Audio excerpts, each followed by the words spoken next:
because the system is not quite matured, and then you have problems with things like, cephalopelvic disproportion, difficult labor, obstructed labor, and so on. What's disproportion? What this means is that... Okay, the head to the pelvis. Yes, the head is too big to pass through the pelvis because the woman is still developing. Okay. Now, the other side... In other words, sorry, correct me if I'm wrong. In other words, her pelvis hasn't grown to its full width yet. Exactly. So she's still a child. Exactly. Okay. Exactly. So, but you have those, this becomes an issue in women who are married early. Okay. But the other side is women who are actually not in marriage. They are in school, probably, and trying to build a career, but then they get pregnant when they are not ready. So this brings up the issue of unwanted pregnancy. When you say unwanted, is it the mental state of the woman that is now a problem? Can that cause maternal death? Well, the way it causes maternal death is this. If a pregnancy is not wanted, then the people involved will take steps to terminate the pregnancy. Okay. And as you know, in this country, the law, abortion law is very restrictive. Mm-hmm. So largely is illegal. So what then happens is that, you have unsafe abortion. Mm. And this is one of the leading causes of maternal death. Complications from unsafe abortion in terms of, damage, structural damage, bleeding, infection, and so on and so forth. So how do we address this? It's an issue we cannot close our eyes, or we cannot ignore. Most of us want to believe that, our children are in school and they're going to, behave themselves and so on and so forth. But these are, biologically, they're developing, and by the time they're in their teenage years, they're beginning to have other interests and so on. And so the issue of prevention of unwanted pregnancy has to come to the fore. And, the issue of contraceptive, provision for these adolescents. Again, we know that in this country, contraceptive use is very low. The rate of contraceptive use is very low compared with what happens elsewhere. And some of these dangerous pregnancies could have been prevented if, people have used adequate contraception. So is it encouraged for young unmarried ladies to use contraceptives? Well, it's difficult for, parents to accept that, if your young girls are going to school, maybe in the university and so on and so forth, as you are, as you are meeting up with their maintenance things and all that, you should be talking about contraception as well. That's a difficult one. Yeah, it's a difficult one. But the truth is that, these women, have other interests, like I said. It would be good and ideal if they can abstain. But we must not deceive ourselves that everybody will abstain.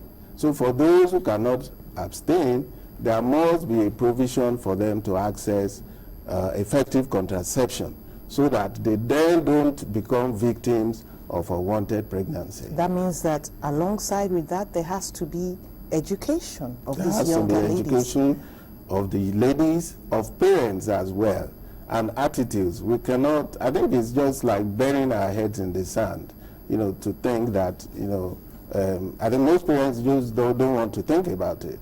But, I think the fact that girls are dying, we see young undergraduates being brought with severe complications of, unsafe abortion. And the underlying cause is the fact that they have not used effective contraception. Now, let me ask you, what if an adolescent, a young woman who is considered to be too young, gets pregnant and, decides that, okay, since this could be a life-threatening thing, I might as well talk about it instead of hiding it or go do an unsafe abortion. Can the doctors manage her such that she can have that child safely without any complications? Yes, and that's when, and this is why it's also important that parents are close to their children. So in other words, it's better to tell. So it's better to tell so that adequate provision can be made for maternity care. If they are properly cared for, despite the fact that there are some biological issues that may arise, their pregnancies can be managed. They'll be managed as high-risk pregnancy, but most of them, majority, will come out with a very good outcome. Do you have to engage religious bodies in this fight? I think it's important that we do. It's important that we do so that, first is that majority of us Nigerians, we are very religious, and therefore, in terms of access, or coverage, that is going to stand, and the religious leaders are very well respected. But also, it's important to, know that religions they preach love and they preach acceptance. But also for us not to, like I said before, hide or bury our heads in the sand. People just need to know what the facts are, and then attitudes will begin to change. Now, the issue about, the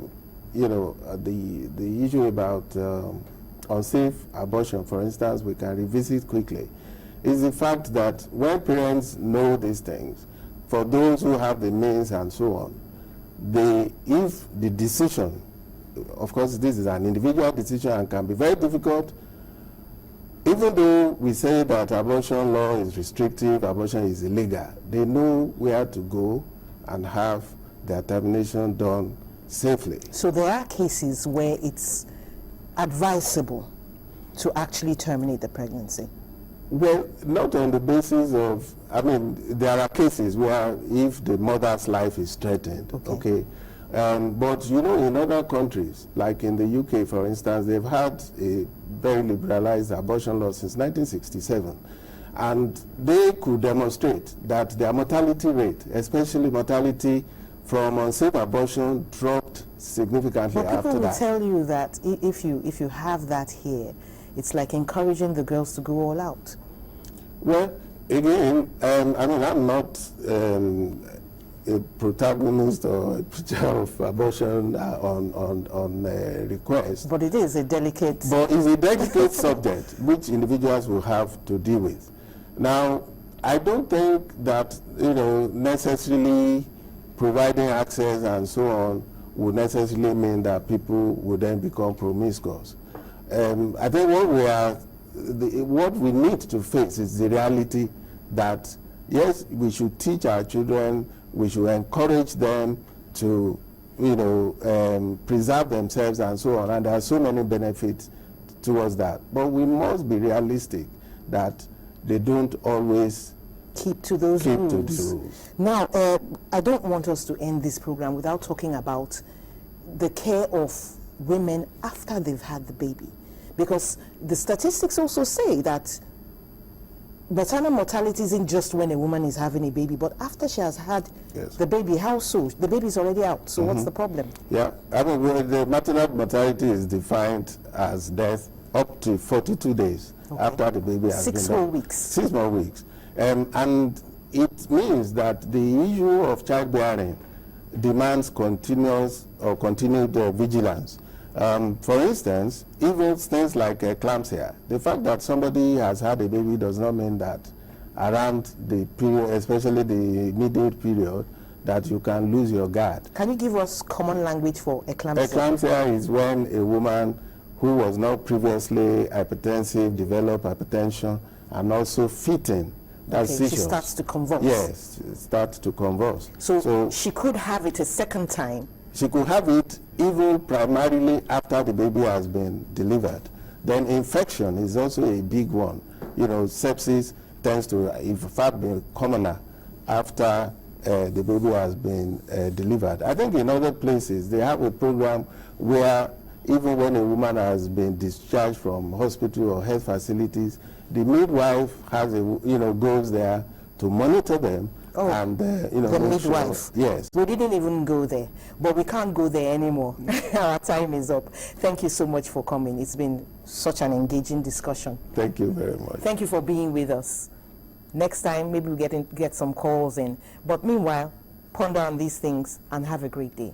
I am Mary Alale Yusuf.